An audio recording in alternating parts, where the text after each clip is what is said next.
the sun's shining in Manchester today, and that's always very nice, but I'm here with my old friend Martin at Ducati Manchester to pick up our long-awaited bike. Let's take a look around the showroom and have a look at our long-awaited new addition to our bike stable.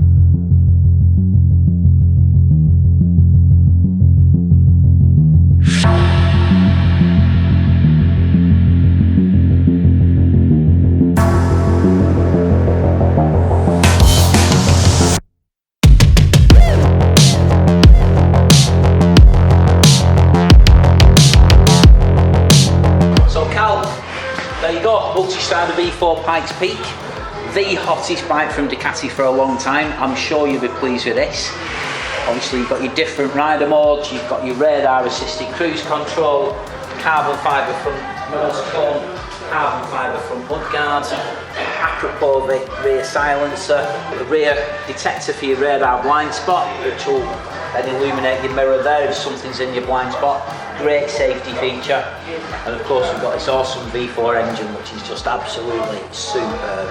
So can you tell us a little bit more about the Pikes Peak and how the Pikes Peak came about? So the Pikes Peak is a race over in the States. It's a hill climb race, so Ducati always do really well. One of the riders, a guy called Carlin Dunn, was really successful using the Multistrada Pikes Peak. Unfortunately, he passed away at Pikes Peak, so this bike is a celebration of Carlin's life, and it's what Ducati do best. It's a real performance model, and yeah, very exclusive bike. You're in a very exclusive club. Yeah. You've also got quick shifter up and down the gearbox. You've got the latest technology where you can link your phone. You've got a little box here for your phone. You've got the charging point there as well, so you can download the Ducati sat-nav app and have that on your bike's display. You've also got a screen that you can move up and down with one hand while you're riding. I'm really looking forward to the electronic suspension, the ECU. This is the first time you've had this on the Multistrada, is it? It is on the Pikes Peak, yeah, it is a real technological breakthrough for Ducati again. It's because people want it, you know, everyone's kind of past the age where you get your screwdriver out now and start adjusting and stuff like that. We just want to get on our bikes, press the button and off we go. Off we go, yeah. Ducati's electronics package makes that possible, so really, really good system. 17-inch front wheel? 17-inch front wheel, so from an aesthetic point of view, looks super cool. Gives you a choice of sticky rubber as well. Obviously you've got the Pirelli tyres on the standard, which loads of feedback, loads of grip, perfect for a bike like this. So yeah, real emphasis on sport with the Pikes Peak. You've also got a different foot peg position, different handlebar position, slightly narrower, sat a little bit further forward. Right, single-sided swing arm return to. Yeah, how could we forget that? Single-sided swing arm, really shows off your Marchesini forged wheels. Beautiful. Trademark Ducati design, been used since the 916 era, really sets the bike apart. I like the red subframe. Yeah. That's really sets it off, doesn't it? The red accent with the subframe, and obviously the pillion seat and the red on the tank.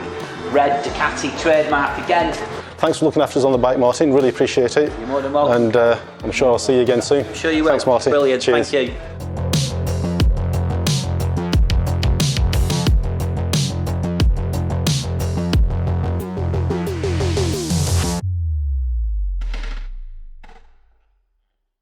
So we've got our new baby home.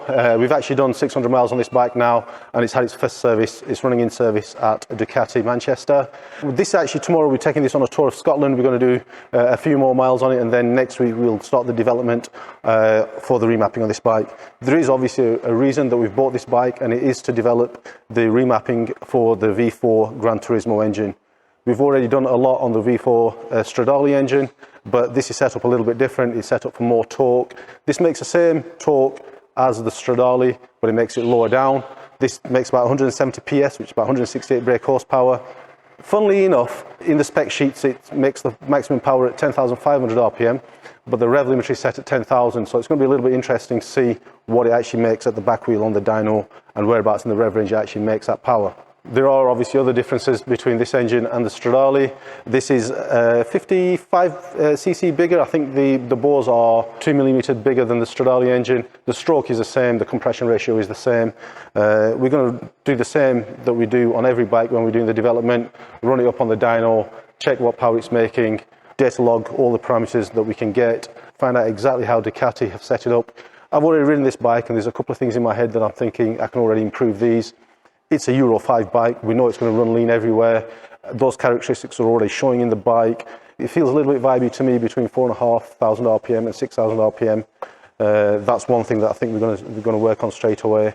The throttle response is fairly good, but I'm sure it can be improved, and we'll see what we can get at the top end. And we'll also bring you a first impressions review off the bike. Let us know what you think of the Pikes Peak. Drop it in the comment section below. Also let us know if there's anything in particular that you'd like us to develop on the bike. If you haven't already done so, please do subscribe to the channel. It really helps us out and it keeps you notified of any new developments and any new bikes that we're doing.